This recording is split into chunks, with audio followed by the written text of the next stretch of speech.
इन दोनों ही कुंडलियों के एनालिसिस के साथ पिछले ट्रैक रिकॉर्ड को अगर मैच करें तो आपको कौन सी ज्यादा कुंडली परफेक्ट नजर आती है?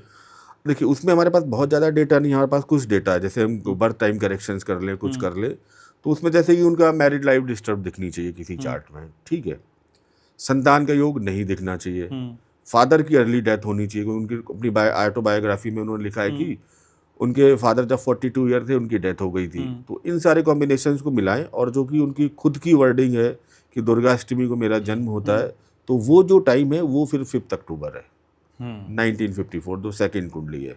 तो अगर हम इसको कंपेयर करें तो ये ज़्यादा उन पर प्रभावी होती है, वहाँ पर सप्तम भाव ज़्यादा पीड़ित है। तो हमारे पास और डेटा तो है नहीं, हम केवल यही दो चीज़ें चेक कर सकते हैं। इनमें मैरिड लाइफ का कंफर्ट नहीं होना चाहिए, इसमें चाइल्ड का तो कंफर्ट नहीं उसके होना हिसाब से चाहिए। वो रिपीट हो रही है? उस चार्ट के अकॉर्डिंग वो रिपीट हो रही है अच्छा। बंगाल में। यहाँ पर मैं इसलिए ये चीज़ें बताना चाहता हूँ कि लोगों का जो विश्वास है वो बना रहना चाहिए एस्ट्रोलॉजी पे। और जब तक आपके पास सही डेटा ना हो, आपकी जो प्रेडिक्शंस है वो डिफर हो सकती हैं। अब यहाँ पर वो खुद कॉन्फ्लिक्ट कर रही हैं अपनी बातचीत में कि मेरी तो 5 अक्टूबर है, तो हमने दोनों चार्ट के अकॉर्डिंग प्रेडिक्शन बता दी है।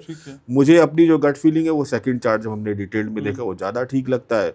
तो अगर वो चार्ट ठीक है उनका और ठीक बोल रही है तो फिर वो रिपीट होती हुई मुझे बंगाल में दिख रही है।